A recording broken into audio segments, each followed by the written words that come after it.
Entrevista com Dávila. Olá, bem-vindos! Toda semana temos um encontro marcado para falarmos sobre os assuntos mais importantes do momento e sempre com um convidado muito especial. O ressentimento e a indignação são dois sentimentos que predominam no mundo da polarização, do radicalismo e do populismo. Mas esses sentimentos não ajudam a construir uma comunidade, um país ou uma ordem internacional melhor. Não existe diálogo produtivo no mundo da polarização, apenas bate-boca, xingamento e cancelamento. Essas atitudes aumentam a paralisia da sociedade para enfrentar os reais problemas, propagam a desconfiança entre as pessoas e agravam os conflitos entre tribos e nações. Se quisermos preservar a liberdade, a democracia e a civilização, precisamos resgatar o respeito, a tolerância e a civilidade. E nada melhor para restaurar esses valores do que recuperar a capacidade de dialogar e conversar. A arte da conversa pode ser o melhor e mais eficiente meio para resgatar a essência da nossa humanidade e restabelecer os elos de confiança que abrem o caminho para o entendimento e o enfrentamento dos reais problemas que precisamos encarar como sociedade. E esse é o tema da minha conversa hoje com Victor Stinirman, filósofo e psicólogo junguiano formado pelo Jung Institute de Zurique. Victor, seja muito bem-vindo ao Entrevista com Dávila. Obrigado, Felipe. É um prazer estar com você. Sempre.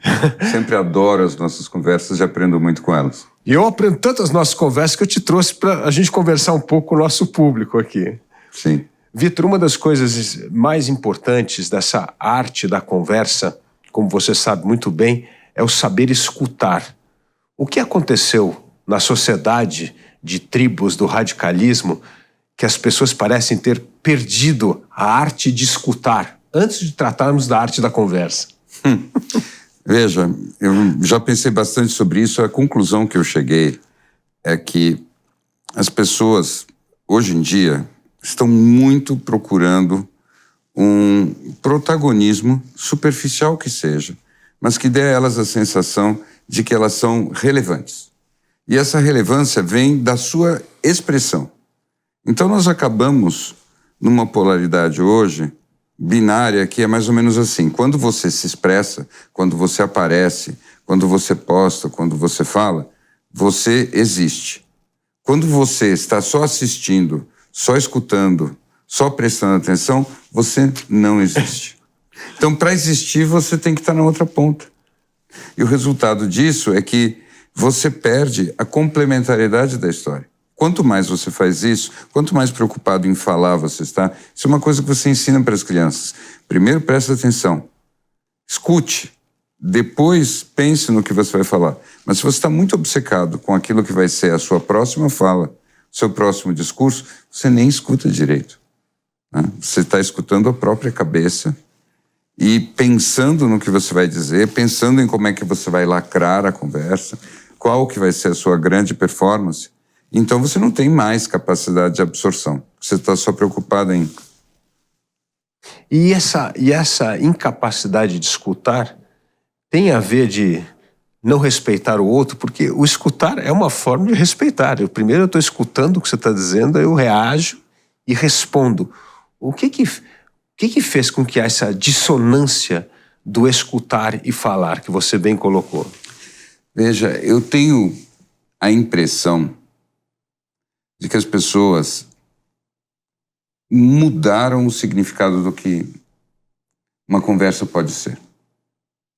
E talvez esse seja o ponto mais importante de todos. Quando a conversa é entendida como uma busca, junto com o outro, de alguma resposta nova, de alguma verdade, de algum aprendizado, você precisa estar atento a tudo que acontece dentro dela. Quando, ao contrário, a conversa é só uma oportunidade para você dizer o que você pensa, para você desopilar o fígado, para você confessar para o outro aquilo que são os seus ressentimentos, as suas mágoas, as suas indignações, aí, de fato, não há nenhuma necessidade de você prestar atenção ao que o outro realmente está dizendo, exceto para dizer, é isso aí, eu concordo, ou então eu discordo completamente. Então, toda a possibilidade de você realmente compor com o outro uma verdade fica completamente deixada em segundo plano. É verdade, mas a arte da conversa, aliás, desde a Renascença haviam manuais para ensinar as pessoas a conversar, a se portar. Isso fazia parte não só de uma etiqueta social, mas da prática da civilidade. E isso era algo muito importante, que apesar das guerras religiosas, existia a arte da conversa como uma coisa, inclusive, para pavimentar o caminho da paz, do entendimento. Por que nesse mundo que nós vivemos hoje, como você falou, bem colocou, que a vontade de se expressar é tão maior do que a vontade de entender o outro, como é que nós vamos chegar ao entendimento, a esses mínimos denominadores comuns numa sociedade que um não consegue escutar o outro porque a vontade de se expressar é maior do que chegar ao entendimento comum? Veja, o que é mais importante? Você vencer o debate ou você se aproximar um pouco mais da verdade? Quando você realmente acredita que a única coisa que importa é essa vantagem do momento instantâneo de você levar melhor numa argumentação, realmente o que importa é você falar melhor que o outro, ou você conquistar mais as emoções da plateia naquele instante. Agora, na origem, o objetivo da conversa ia muito além disso. Na origem, a conversa era a principal fonte de aprendizagem das pessoas. É não só a principal fonte de educação, mas de civilidade. De troca de conhecimento. De troca de conhecimento. Você aprende a ser humano conversando. Então você pode conversar com os mais velhos, você pode conversar com os professores, você pode conversar simplesmente com alguém que tem uma experiência de vida e uma origem completamente diferente da sua. Então você aprende sobre a diversidade, você aprende sobre tudo aquilo que você não sabe, você expande seus horizontes conversando. O problema todo é que isso está sendo deixado gradativamente para segundo plano, porque nós começamos a relativizar toda a informação diferente daquela que você já busca. Então, na medida em que todo conhecimento virou uma mercadoria, o que interessa é você agradar o seu público, porque quanto mais você agrada o seu público, mais sucesso você tem. E aí, o público prefere o quê? Antigamente, ainda havia, antes dos algoritmos, ainda havia aquela história de que, não, eu vou me informar. Hoje em dia, o que se busca não é nem mais isso. Você gosta de saber sobre aquelas coisas que você já gosta de saber e com o viés que você já está acostumado. Então, tudo é sempre uma confirmação. E tudo aquilo que na origem era uma experiência para você ampliar seus horizontes, virou um grande espelho. Então você só está o tempo todo recebendo de volta aquilo que você já enviou para o mundo. E volta para você, e volta para você. O resultado é que você vai se tornando cada vez mais desequilibrado. A rigor, Felipe, esse é o processo que leva à loucura. Nós perdemos a capacidade de ter prazer no desafio, de olhar as coisas sob uma outra perspectiva.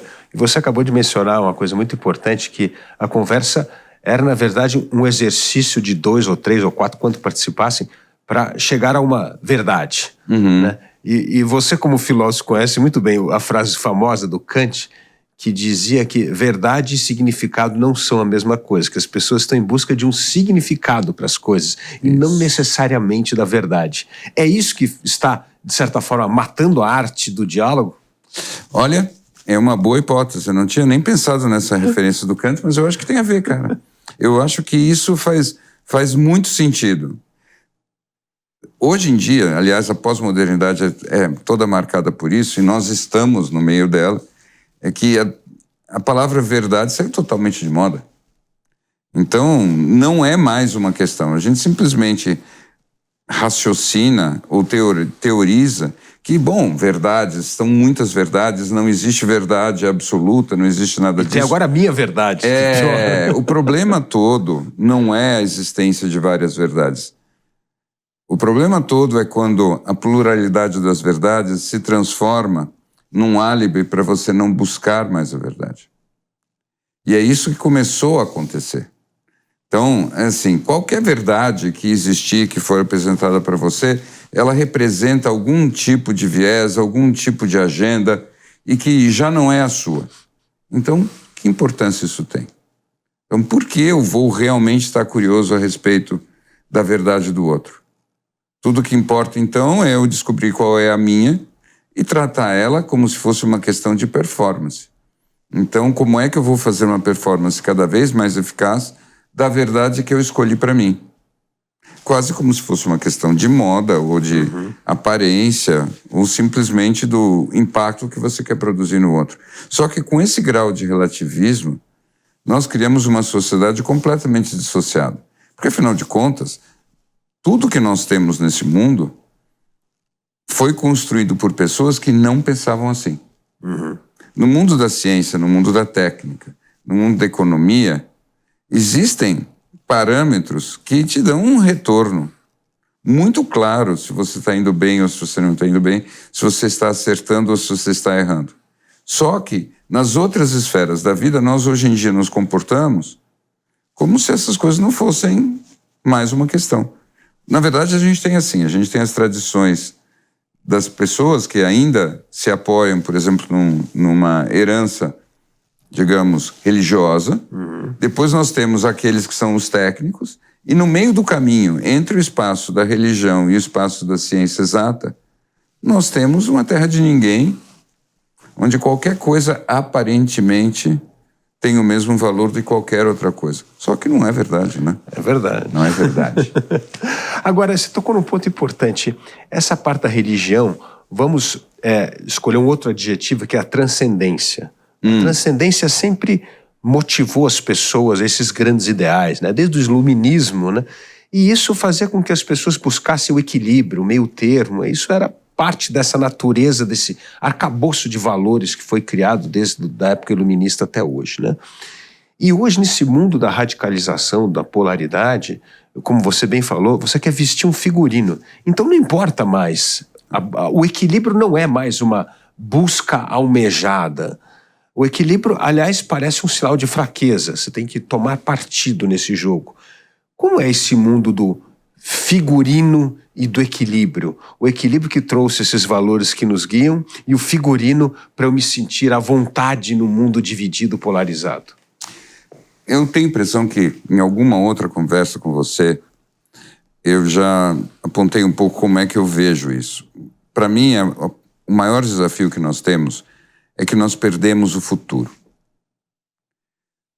O ser humano precisa de um ponto de fuga, ele precisa de uma perspectiva a longo prazo, ele precisa de um horizonte lá longe.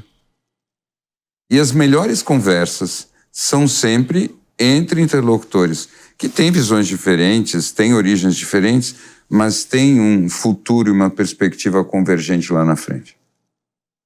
Porque isso garante o esforço dessa busca da convergência. Agora, como nós não temos mais isso, né, e sem querer ser abstrato demais, o que eu quero dizer com isso é algo bem simples. As religiões ofereciam uma ideia de futuro. Então, as principais grandes religiões falam de uma redenção futura. Hoje em dia, nós não vivemos mais na perspectiva de uma redenção futura. A maior parte das pessoas não está mais vivendo a experiência de que o futuro será melhor. Então, quanto menos futuro nós temos para compartilhar, mais tudo se torna a circunstância do momento. Então, o que importa é o que está acontecendo agora e de mais a mais, quem terá a memória do que aconteceu? Ninguém. Não importa. O que importa é o impacto que eu vou ter hoje, exatamente o que eu falei. Quem importa? né? Nós agora mesmo vimos um belo de um discurso, né, de uma nova autoridade global, e você percebe a despreocupação com esta memória. O que quer que ele esteja dizendo agora, daqui a pouco ele pode mudar de ideia e não tem problema nenhum. Aí tem dois problemas com isso, né? Primeiro, ao perder essa noção de futuro, todo mundo se torna muito imediatista. Exato. Você quer saber de cacifar agora o que você pode retirar de vantagem para você, não é isso? E a segunda coisa que eu queria que você tratasse é que quando você perde a visão de futuro, você perde uma visão de legado. Você deixa de honrar aquilo que veio do passado, descartar o que é ruim, manter o que é bom para continuar seguindo o caminho. Como você vê esses dois fatores, o imediatismo e uma perda de senso de legado, para construirmos um futuro? Porque hoje o que falta, como você bem falou, é uma ausência de noção de futuro. Existe uma noção apenas imediata. Isso é uma crise pessoal, existencial, ou é uma crise da sociedade? Eu acho que é uma crise da nossa cultura. A grande riqueza do Ocidente, do qual nós fazemos parte, também se deveu à valorização do indivíduo. Então, a ideia de que você pode se cultivar como um indivíduo e, em função disso, você terá a oportunidade de fazer contribuições que são únicas. E essas contribuições únicas, criativas, podem, eventualmente, até se perenizar, né, no tempo pela qualidade delas e pela singularidade delas.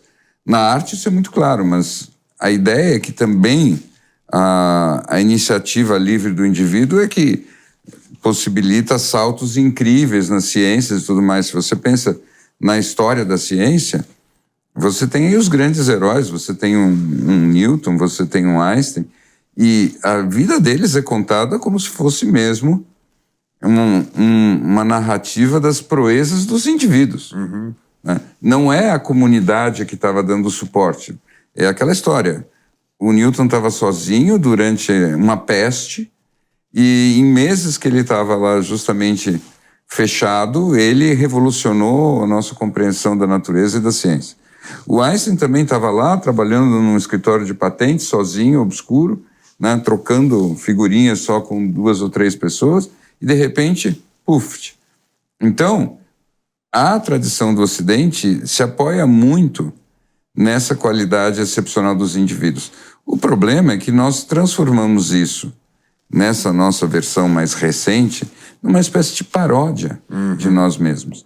Então, nós, hoje em dia, já nem pensamos mais no eventual legado ou impacto que a gente possa deixar. O que importa apenas é que a gente pareça excepcional, que a gente pareça muito, como eu disse, relevante ou significativo ou especial, agora, já. E é por isso que tem filósofos, inclusive, começando a trazer à tona essa discussão de um outro lugar, escrevendo livros do tipo Como se tornar um bom antepassado. Então, porque nós perdemos até a compreensão de que nós temos uma responsabilidade em todos os níveis com as futuras gerações. Afinal de contas, nós herdamos um mundo, bem ou mal, o mundo está aqui graças aos nossos antepassados, e que mundo a gente vai deixar para as próximas gerações? Esta preocupação parece meio diluída, então todo mundo está só pensando como é que nós vamos ficar o melhor possível agora, ou seja, a humanidade ficou muito míope. É verdade.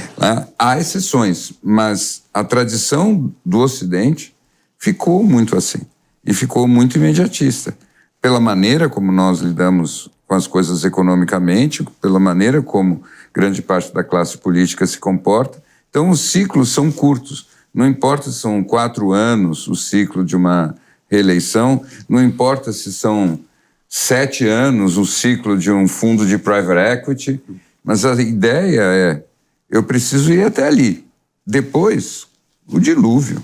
Agora, falando em dilúvio e nesse mundo de aparências, né, quando nós perdemos essa noção de futuro, também nós perdemos a capacidade de pensar os reais problemas, né? A gente acaba fugindo dos reais problemas. Claro. E aí as coisas não acabam bem, né? Então, no fim do século XVIII, foi a Revolução Francesa, ao não perceber o que estava acontecendo, né? Nós tivemos a Grande Revolução Francesa, depois nós tivemos, em 1914, a Primeira Guerra Mundial, e depois a outra fase da ilusão que acaba em desilusão é o início da Segunda Guerra Mundial, com o fim do fascismo, nazismo, etc.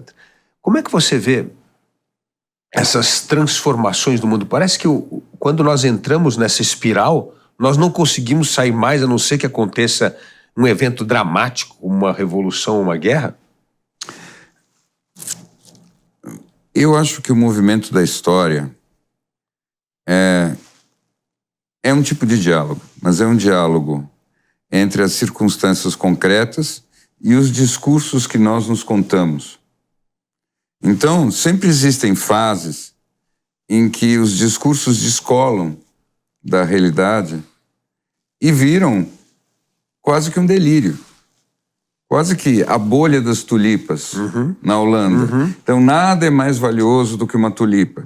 E são momentos em que a criatividade humana até se descola da realidade concreta de uma maneira tal que parece que a gente realmente está delirando. Toda vez que isso chega até um certo extremo, precisa haver um reencontro com a realidade concreta. Isso se dá de tempos em tempos. Na vida pessoal isso também acontece, e é muito interessante, eu como terapeuta vejo muito isso em sonhos. Existem momentos em que as pessoas sonham que estão dentro de um avião e que o avião vai cair.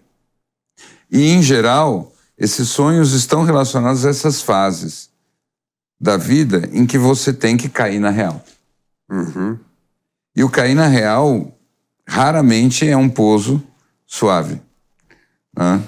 Mesmo quando todos saem inteiros, entre mortos e feridos salvaram-se todos, como se diz, mesmo assim, normalmente é um período de susto, para não dizer de pânico, e quando você chega ali, você fica com uma memória ativada de que, ok, o chão é duro e a gente tem que levar ele a sério. Então, pelo menos durante um tempo, vem um ciclo onde a sobriedade e o bom senso começam a imperar. Depois que as coisas começam a ficar estáveis, o tempo vai passando, eu acredito que é da natureza humana essa vontade de sair dos limites do real e começar de novo a fantasiar, a delirar. E começa uma outra aventura da mente humana coletiva. E assim, eu acho que esse ciclo se repete, sabe? Interessante que isso começa a se manifestar nos sonhos no indivíduo, depois isso se torna um coletivo, vamos dizer Exato, assim. exato. Tem sempre um ou outro indivíduo que vive isso de uma maneira mais intensiva e que tem uma espécie de download assim especial, e aí ele começa a puxar todos os outros. E não importa tanto se ele está fundando um movimento, ou se ele vai virar um grande líder político, ou um mestre espiritual, alguma coisa assim, mas ele começa a sentir e canalizar o espírito do tempo, e aí ele leva as pessoas. Porque, bem ou mal, Felipe, nós não vivemos só na realidade, nós vivemos também nas histórias. Sim. O Harari fala muito disso, e fala disso muito bem. Então, que o nosso habitat, na verdade, são as histórias que nós nos contamos. Então, de tempos em tempos, nós precisamos de novas histórias que peguem com força o imaginário de todos nós, das pessoas, e nos leve adiante, né? Agora, Vitor, você tornou-se um maestro dessa arte da conversa com um programa que você está fazendo com um grupo de amigos, com 2 amigos, né? O Elefantes na Neblina, que tornou-se um grande sucesso nos podcasts de conversa. E ali começou, durante a pandemia, eu me lembro, você quando começou esse programa, e era uma conversa entre amigos, naquele momento claustrofóbico que as pessoas viviam, né? Ilhadas. Conta um pouco a experiência disso, porque eu quero retomar o sucesso do Elefantes na Neblina para discutir sobre a arte da conversa em outros ambientes.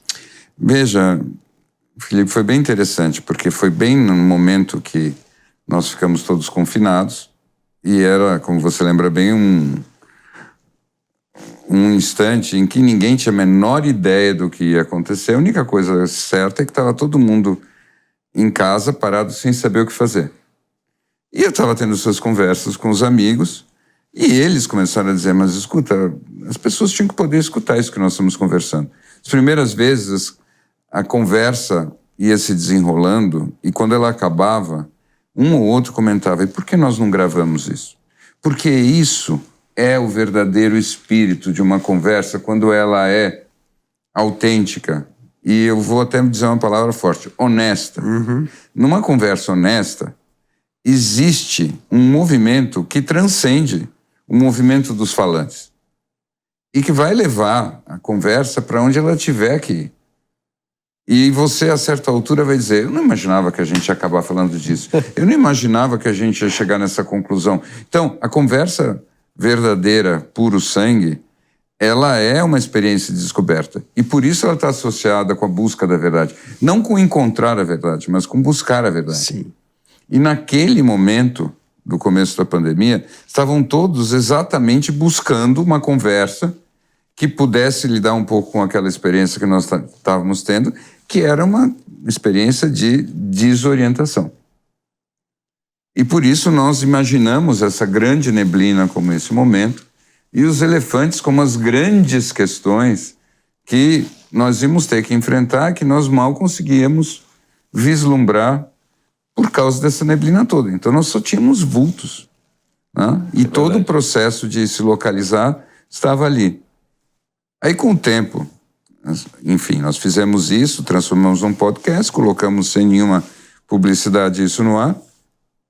E foi muito interessante observar como essa história cresceu e como algo que começou assim, sem nenhuma estratégia maior, acabou trazendo à tona para mim, ainda com mais força, esse poder da conversa. Porque foi aí que eu tive realmente a constatação de que, peraí, o que eu faço na vida? O que eu faço na vida é conversar. O que eu tenho para oferecer para as pessoas como melhor referência possível é a conversa. Eu converso como terapeuta, eu converso fazendo podcast, eu converso com as pessoas. A conversa é algo de muito valor por si mesma. E eu passei a ter uma clareza cada vez mais forte da importância da conversa ser o protagonista, e não as pessoas que fazem a conversa. Extraordinário. E você sempre disse que as pautas do Elefante nunca tiveram pautas. Vocês chegavam e começavam a conversar e aquilo que era também o prazer de como aquela conversa ia se desenrolar. Agora, você é um fantástico, uma fantástica pessoa de conversa.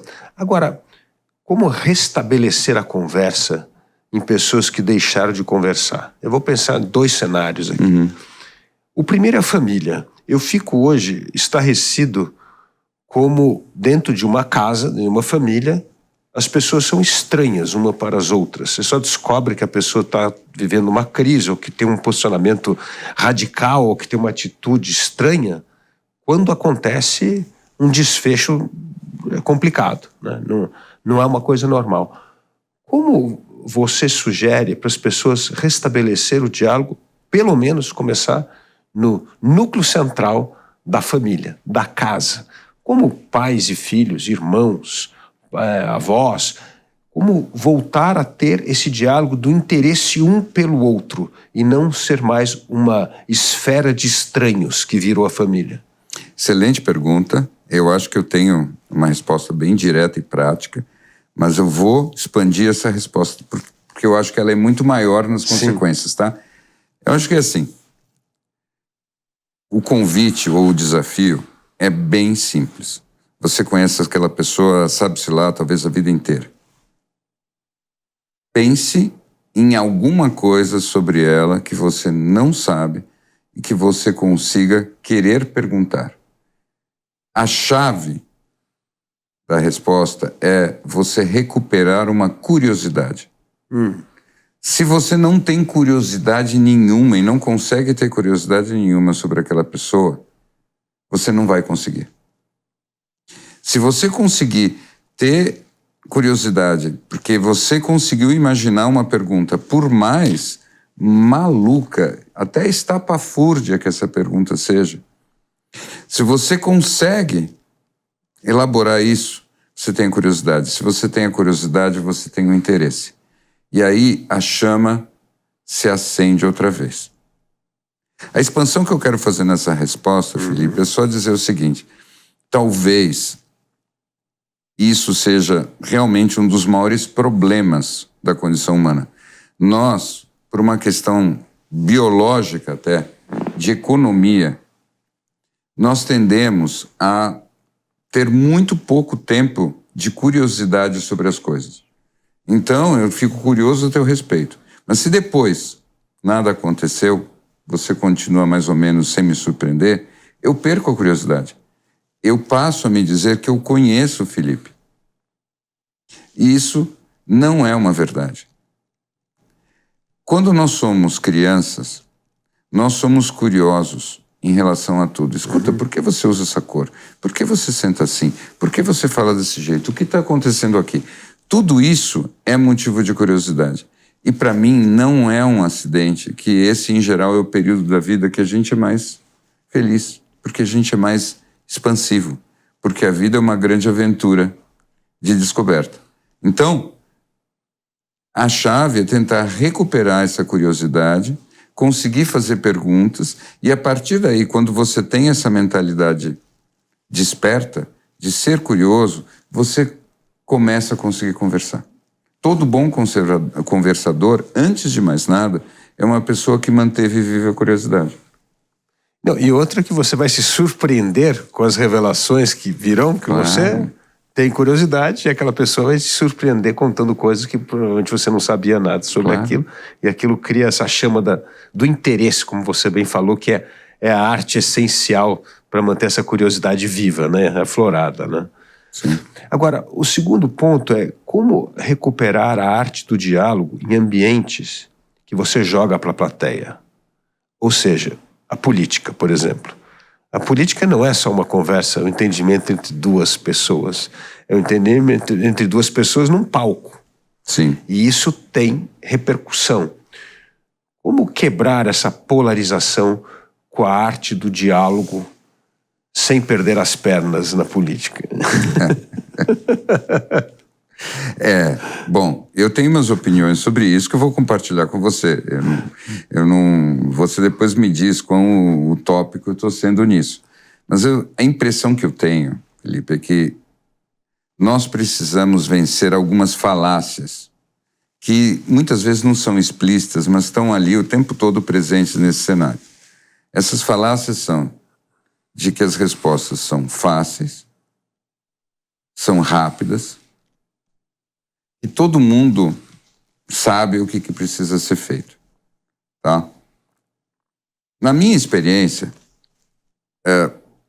as pessoas começam a funcionar melhor na própria vida quando elas entendem e aceitam o fato de que as coisas são complexas, são sutis, que aquilo que você não sabe é sempre muito maior do que aquilo que você sabe, que você precisa ter a humildade de continuar aprendendo, que você precisa do oxigênio que vem de não ter certeza.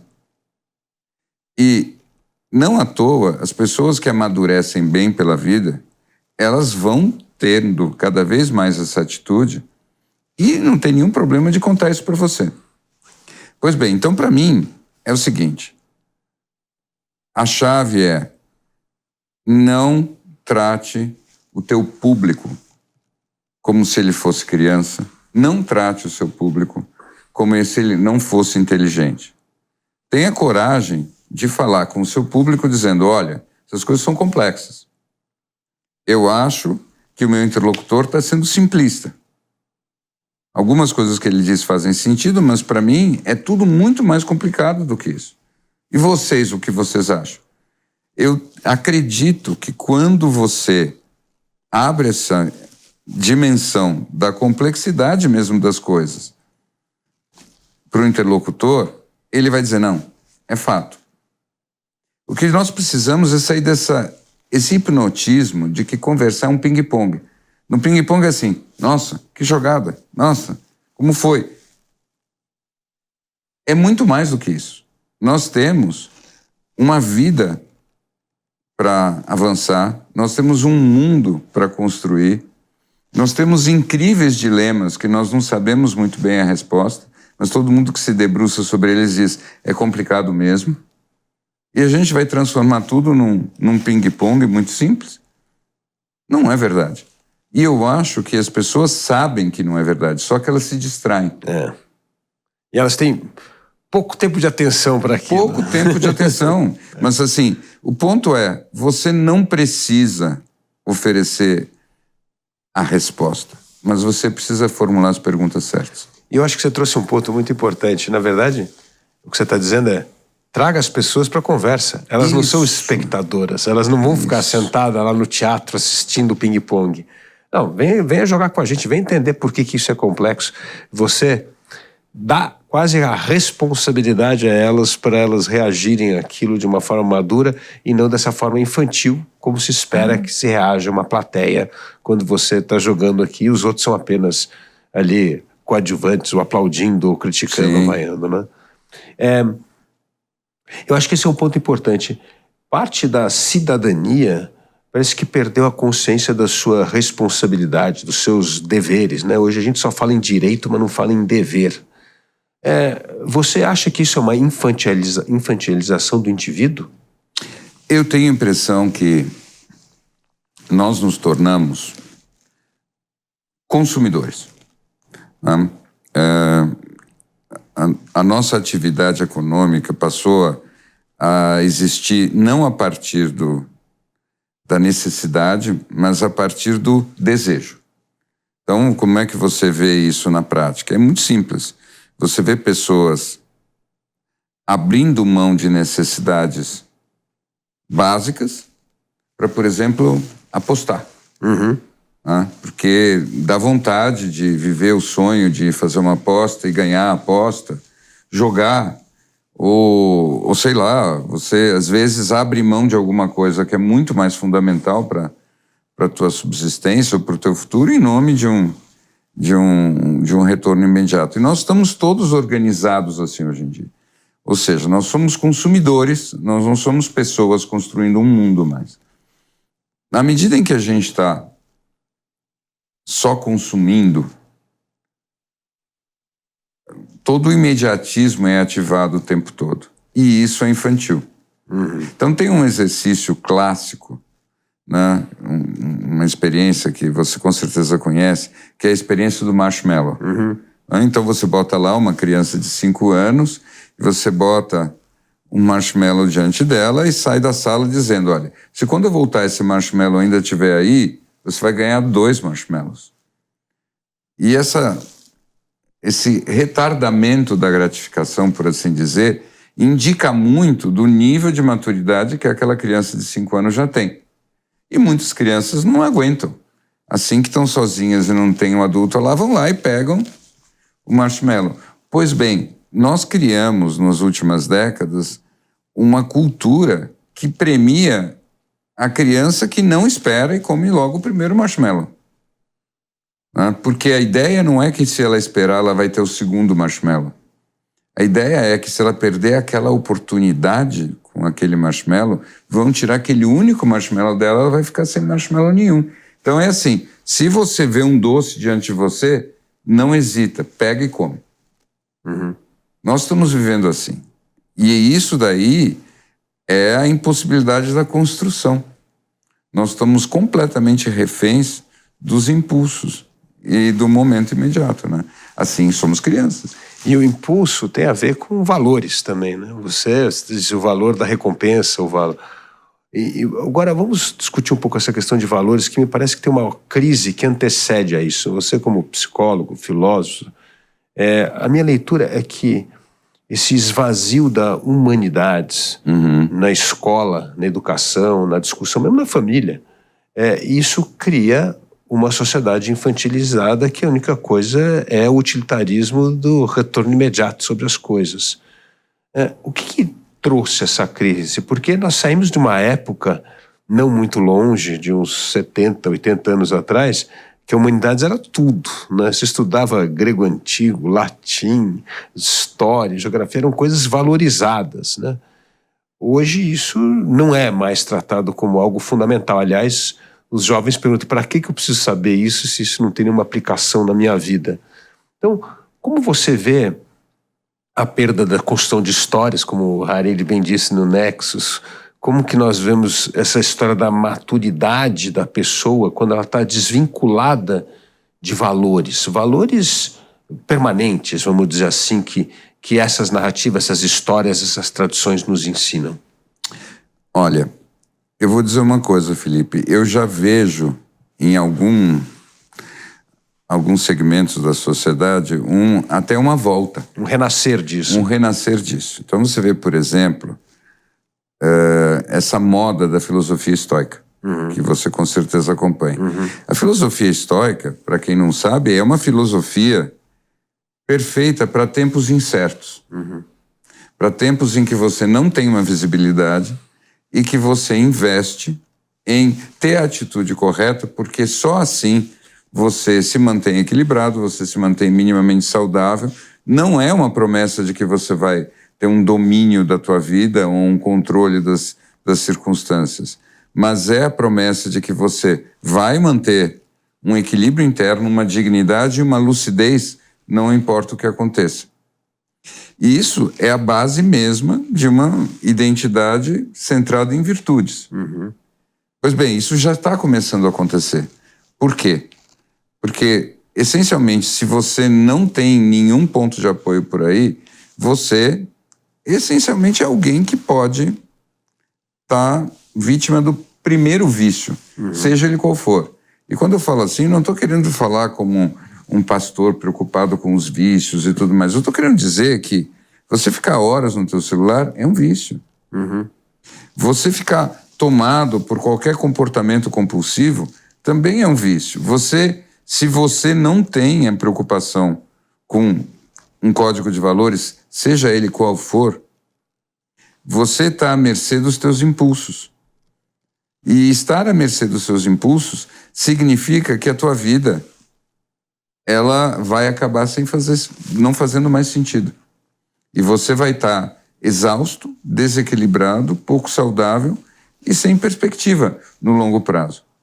Então, todo mundo precisa de um código de valores. O problema e a tragédia é que isso se esvaziou do nosso esforço educacional.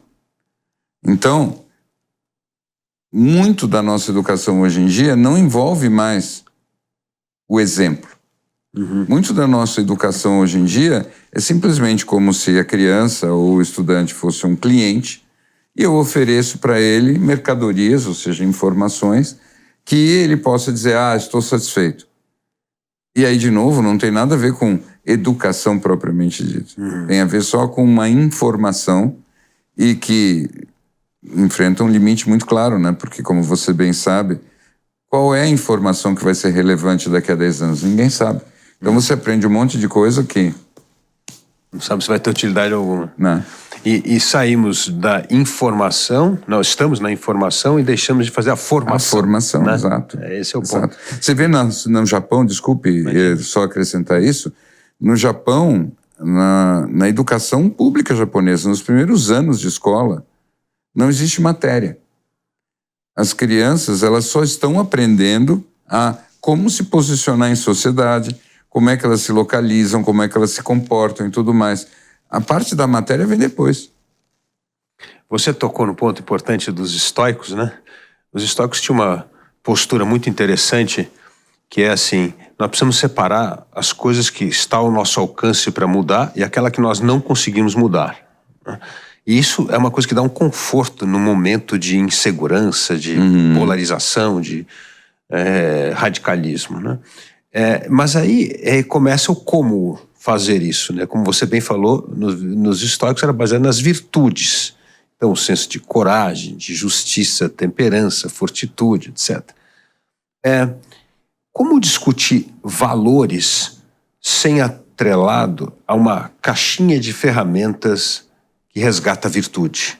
A meu ver, nós vivemos numa sociedade que parece que a virtude foi jogada na lata do lixo. O que nós temos hoje é mensuração do sucesso de alguém ou a mensuração do quanto poder aquela pessoa tem. Mas a virtude, que sempre foi essa coisa central na cultura ocidental, principalmente a civilização greco-romana, isso parece que não existe mais, parece que é uma, assim, tara de filósofo. Como é que você vê essa questão da dissociação da virtude da discussão de valores? Olha, o que me parece é que o indivíduo virtuoso, ele é muito menos manipulável. Tá? Ele tem uma autonomia natural, porque ele funciona a partir do autocontrole e da autogestão. Então ele toma as decisões dele na medida em que isso é possível. Agora, o indivíduo que não está preocupado com isso é aquele que vai comprar por impulso, é aquele que vai se deixar levar por uma demagogia, por um populismo, por um facilmente seduzido. É facilmente seduzido, então mais manipulável, então mais útil de certa forma.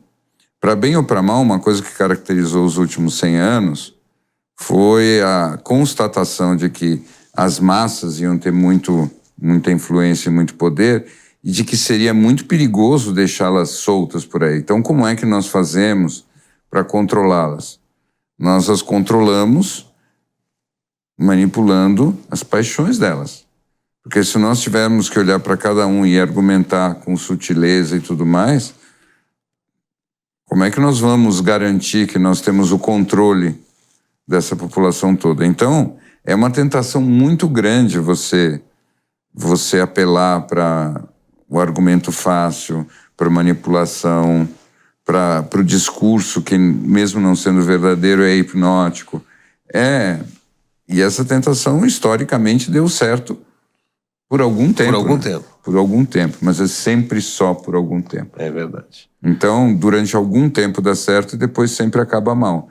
E isso que é eu diria, a trajetória tragicômica, porque é trágico, mas também é cômico, né, da nossa história. E aí existe uma coisa interessante, né? Essa ausência dessas virtudes, desses valores, o que substituiu foi o dogmatismo, o que substituiu foi a cartilha ideológica, que não tem nada a ver com isso, né? Não. Então, como você vê, na verdade, essa falsa intromissão dessas ferramentas do dogmatismo, da cartilha ideológica, substituindo o senso de virtude?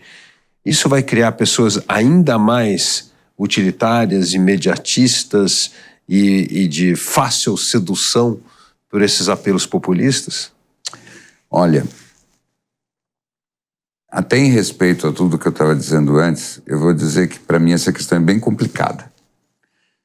Porque na origem, essa invasão da ideologia nos valores tradicionais, ela tinha uma intenção que me parece legítima, que é assim: se nós formos sempre conservadores, nós não vamos poder mudar o mundo. E o mundo, tal como ele está, ele não está pronto, longe disso. Simplesmente fazer as coisas como nós sempre fizemos, os nossos antepassados fizeram, não é a melhor solução. Nós temos que poder reformular essas coisas todas. Então, as mentalidades que estavam interessadas em puxar essas revoluções, elas começaram a se ancorar muito mais no futuro do que no passado. Então, surgiu a Revolução Francesa, surgiu a Revolução Americana, e nós ficamos embriagados pela linda ideia de que nós construímos o nosso futuro do jeito que nós quisermos. E que isso é muito mais importante do que o passado. E na medida em que isso é muito mais importante do que o passado, significa que a nossa natureza ou as nossas tendências originais não são importantes. E o que acontece? Você começa a negar que exista uma natureza humana. Então, falar que existe uma natureza humana em determinados círculos acadêmicos já é que absurdo. Victor falou isso, ele é um conservador. Só um conservador, só da boca de um conservador, a expressão natureza humana poderia existir. E aí isso significa o quê? Que o ser humano é uma página em branco? Ou seja, sem uma educação ideológica específica, o ser humano não é um nada? De forma alguma. Não existe, inclusive, nada mais conservador do que crianças. Se você convive com crianças, você vê que a criança traz para a família demandas muito claras e conservadoras, às vezes até em excesso. Então, essa história da virtude, do comportamento, às vezes num nível muito simples, não precisa de altas sofisticações, se traduz numa coisa como: você realmente gostaria que teu filho te visse se comportando desse jeito? É assim que você quer ser lembrado pelo seu filho? É essa memória que você quer deixar nele? Então, é esse comportamento que você acha que você quer que a sua filha tenha? Então, quando você começa essas coisas num nível muito básico, você vê que muitas pessoas pela primeira vez na vida aí ascendem para essa preocupação. Eu me lembro de um colega, muitos anos atrás, um psiquiatra, inclusive.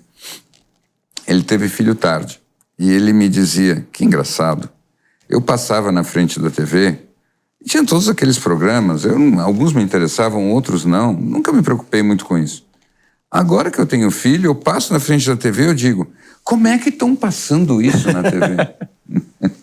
E é completamente instintivo. Você começa a dizer, imagina meu filho assistindo isso, eu não quero que meu filho assista isso. Então, essa reflexão moral, essa preocupação sobre o que é o certo e o errado, quais são as virtudes que devem ser, elas muitas vezes nascem quando você tem essa preocupação instintiva de oferecer uma boa formação para o teu filho. Mas isso é instintivo. E enquanto a gente lembrar disso, nós temos chance. Se não, estamos fritos. Ô Vitor, uma coisa que me chama a atenção um pouco é como a gente não conhece muito a nossa história. Você acabou de falar do passado. Esse negligenciar da nossa história, ou negar até a própria história, ou criar caricaturas da nossa história, dos personagens da nossa história, isso afeta a nossa maturidade para olhar o futuro, para desenhar um futuro, para fazer com que essas mudanças graduais ocorram num jeito em direção a esse futuro? Eu tenho certeza disso, até porque se você ignora a história, você não tem chance de ter uma boa leitura do seu próprio tamanho dentro das circunstâncias. Então, você fica simplesmente com uma percepção distorcida do que você pode fazer ou do que você vai fazer. Quando, na verdade, se você olha para trás e você vê a história que te trouxe até aqui, você começa a entender melhor algumas coisas fundamentais. Por exemplo, quantas pessoas tiveram que se esforçar muito e passar por coisas extremamente difíceis para que você pudesse estar aqui agora sentado, conversando, vivendo, falando, pensando, sonhando um futuro. Isso é resultado de conquistas, de sacrifícios, de pessoas que poderiam ter sido mais imediatistas e não foram, pessoas que podiam ter comido aquele marshmallow e não comeram, senão você não estaria aqui. Então, quando você lembra disso, você recupera o seu lugar dentro de uma cadeia humana. E você faz parte não só da família biológica, mas você faz parte da família humana. E você recupera a consciência da tua responsabilidade em relação a todos aqueles que vieram antes de você e todos que virão depois. E essa história de você se colocar como responsável, eu acho que é o próximo capítulo que precisa vir dessa restauração da condição humana minimamente saudável, sabe? Você é otimista em relação ao futuro? Olha, eu sou um terapeuta, portanto, o otimismo em relação ao futuro é uma distorção profissional que eu cultivo. Mas sério, Felipe, eu tenho a impressão que a esperança é um músculo. Eu digo muito isso. E nós precisamos de esperança, porque a alternativa nos deixa muito fracos, muito frágeis e nos faz fazer escolhas piores. Então, nós temos que cultivar essa esperança. Agora, claro que existem momentos em que é mais difícil você sair do sentimento da esperança para uma convicção clara de por que você é esperançoso. Então, eu acho, pessoalmente, que nós estamos num momento assim. Está muito difícil você ter uma visão clara do futuro. Eu tenho a impressão que anos atrás fazia sentido na esfera individual você fazer planejamentos de muitos anos para frente. Mas com tudo que a gente sabe hoje em dia, sendo bem informado, não é sensato você fazer planejamentos muito longos. Dependendo do que está em questão, eu acho que um planejamento de um semestre está de bom tamanho. Isso é ideal para nós? Não, mas isso é o realista. Agora, se você só consegue fazer um projeto de um semestre, seja positivo, construtivo e esperançoso em relação a esse semestre. E vamos de semestre em semestre, se é essa visibilidade que é possível a gente ter. Como diziam os estoicos, é o que está no nosso alcance. É o que está no nosso alcance.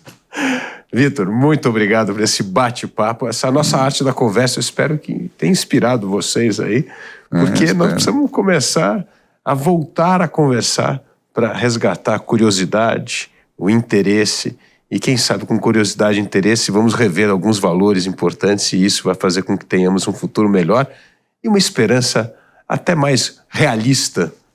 Um pouco de curiosidade e um pouco de esperança já está bom para o momento, né? É isso mesmo.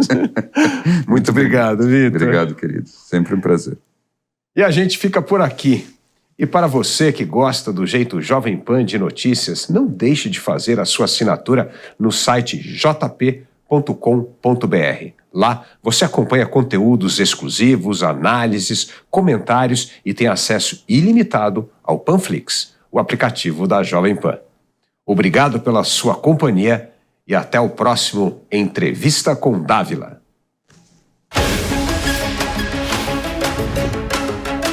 Entrevista com Dávila.